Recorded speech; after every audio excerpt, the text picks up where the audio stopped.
There are earthquakes happening all over the world all the time. This morning alone, already today, there were 2 earthquakes that measured 5 point and above. Already, just today, 2 earthquakes, 5 point and above. Immensely powerful tectonic shifts that happen on this planet that reshape the planet that is our home, that reshape the ground on which we stand, on which we walk, that we assume sometimes will be stable, when all the time it's really not. Today, this morning, there's an earthquake of sorts. Our very own earthquake, right here. Right here, if you're listening. It's the wisdom of our church, it seems, that this is the feast of a king. One of the greatest feasts of the year, the feast of Christ the King. And on this feast of a king, the church chooses the gospel of a crucified and condemned man. What is this seeming paradox? How can this work? These plates are crashing against each other. A king crucified, a king all-powerful, and a Lord all-powerless. This is an earthquake of sorts. It harkens back to that earthquake that Matthew records that occurred upon the death of Jesus, this abandoned man. An earthquake happened that day, literally. And I think you know, in the Jewish temple, there was this heavy curtain over the Holy of Holies that kept people from God and God from people. It made God this unknown mystery, unknowable mystery, immense and totally other. But with this death of this condemned, powerless man, that temple of the curtain was torn. It was torn open and shredded once and for all, so that we can see God now, you and I, in this condemned man, so that we can know God now, you and I, in this powerless, pathetic victim. Yes, there was an earthquake that day, literally, the story tells us. And it tore something away once and for all. And now, because of that death, you and I have absolute, total access to everything we call God.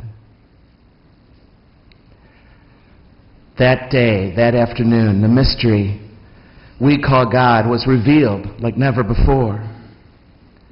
And my friends, this is the stuff of earthquakes.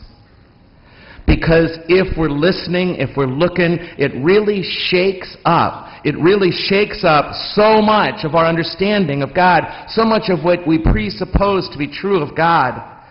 We say God is all powerful. As I mentioned at the beginning of Mass, that's one of the doctrines of our church. But what is revealed here that day, that afternoon, is nothing of what the world calls power. Power is defined in our culture as a forceful, controlling influence. Power is thought of in our culture as power over or power up against. And that's nothing like the power that was revealed that afternoon, that day, on that hillside, in that abandoned man. Nothing. And if that is your understanding of what power is, then that doctrine is lying to you. If that's how you conceive of power, then God is not all powerful in that way, with that notion of things. No, this is a different kind of God we believe in and trust and worship and honor today. This is a different notion of power, unlike anything else, stronger even than force. You know as well as I do how over history totalitarian regimes and tyrants and kings tried to force a behavior change on their subjects. You know how that worked. They could make them march lockstep all the time. They could make them change their behavior, for sure, with the threat of force. But you know there's one thing they could never change, that they were never strong enough, really, to ever change, and that was the human heart. No tyrant, no totalitarian regime, no king ever had the power, the true power, the power to change a human heart, ever. But this love can. This love did. That power alone, the power of powerless love alone, can change the human heart. And one of the first people changed was a thief who was humble enough to know that he did wrong, that he was paying the price for his choices. That was the first heart changed by this powerless love. And it has been one heart after another, to this day, to this very hour, to this little chapel here in Clayton, Missouri. This is a crucified love that did not compel the good thief to change, but it was strong enough to change him. And look what did it. This is the stuff of earthquakes, my friends. Earthquakes in our understanding of the true nature of God, of who God is, of a God who is powerless love. A crucified and powerless love. And so, because I was raised in this culture with definitions of words that you grew up with as surely as I did, when I pray here and say, holy, holy, holy Lord God of power and might, and in other ways throughout this liturgy and every liturgy of our church, I have to do sort of a mental somersault in myself when I hear the word power. I have to say to myself, powerless love. That's what I mean. When I say all-powerful God, I am saying powerless love. When I say Lord of power and might, I am saying to myself, powerless love is the strongest force in the world, which is the exact opposite of what you and I tend to think when we think about power. My friends, we got to get this right. We got to start getting this right. I am weary of the number of people who do a number on themselves because their notion of God is not real. It's an illusion, rather. And it's not serving them well. As a matter of fact, it's hurting them. And it's hurting their faith. And it's getting in their way. And we got to get this right. Of course, I can say to myself, they didn't get it right in his day either. The apostles kept getting it wrong. It's why one of them turned him in. But maybe after 2,000 years we can start getting it right. 3 conversations just this week I had, 1 online, 2 in person. One young person said to me after a difficult breakup, well, I guess God has reasons for this breakup, huh? And I looked at him and I thought, God didn't do this. God didn't do this to you for a reason, to teach you a lesson. That's not how God works. Oh, God can bring us through, and we can look back on it and even be grateful for a horrible experience like a breakup or even a death because we learned so much from it, but that's God on the other side. God doesn't make bad things happen to you. God doesn't even allow bad things happen to you so you learn a lesson. Is that a God you want to believe in? Would a loving parent do that to their kids if you could fix it?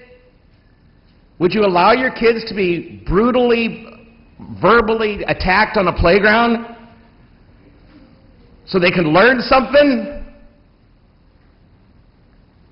You wouldn't do that. Why are you doing that to God? And what it's costing is people stop believing in Him. They can't stomach this notion of the divine.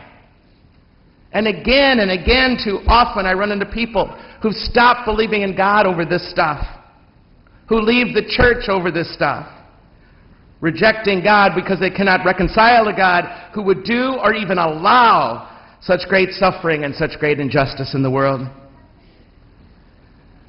There's something not right in this understanding of things. And I go so far as to say it's even dangerous, because we become what we worship, you and I. We're in the image and likeness of God. And if the God we imagine is all-powerful in the sense of power over and power against, a triumphant, victorious God, then we're going to fight like crazy to be triumphant and victorious ourselves. And we won't know what to do with failure, morally or in any way.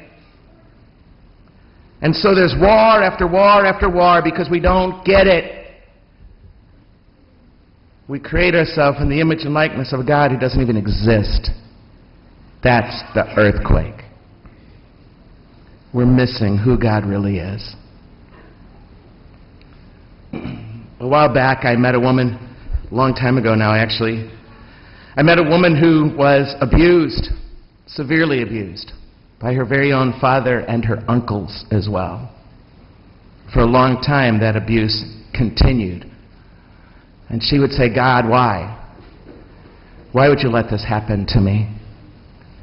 If you love me and if you care about me, why would you allow this to go on? It's a valid question if that's how you understand God. Why would God allow that to go on over those years? She asked it again and again. She fell away from the church. She fell away from faith. And then one day she was scrubbing the bathroom floor. She was scrubbing the bathroom floor, and she was getting vicious with the tiles on the floor. And she said it again, even in her lack of faith this time. Why, God? Why did you let this happen to me? And she heard this sort of a voice on the inside that just kind of said, if I would have forced them, I would be no better than them. They who forced you. I would have been like them if I forced them to anything. I don't want to be like them, God said to her. That's not who I am. I don't force.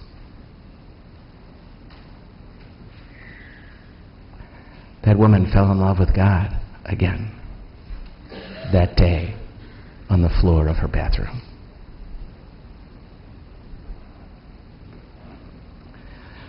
She came to understand that God is like her, that God understands what it's like to be a victim. It's not God's fault. God was suffering with her and helping her through it, even to that day, scrubbing the tiles of her bathroom floor. When Jesus was hanging on that cross, the gospel today tells us, they were shouting out, save yourself, save yourself. You can do this. You have the power. You're God, right? Save yourself. And he said, no, that's not power. I can't. I won't. He didn't. If he could have taken the sword to make them go away, he didn't. He couldn't. That's not who God is. That's not how God works. We got to get this right. The power of a powerless love is the ultimate power in the universe, because it has power to change human hearts alone. And it's when we're most like God, when we experience that powerlessness. I think it's why when we meet a truly humble person who doesn't force or coerce or doesn't need to control everything and manipulate others to their ends, when we meet a truly humble person, we have this sense that there's something else going on here, something that is God. In humility, we meet that. And a humble person has the power to affect us more than the noble and more than the ones with titles who dictate what should be done or not. That humble woman or man, they can change our hearts. Do you get it? When you sit beside the bedside of a person who's dying, or you encounter somewhere along the way somebody who's truly suffering, that something stirs inside of you when you see that something is God. The powerless one, by the world's understandings of power. The truly powerless one. You got to struggle with this. You got to come to grips with it, you and I. Because this is big stuff. Each day there are earthquakes on this beautiful planet that are reshaping the ground on which we stand. But nothing reshapes that ground more than that image right there. Nothing. That's what a king looks like, really, in this understanding of things. And I dare say, that's the only king. There is no other king worth our allegiance, our lives. None.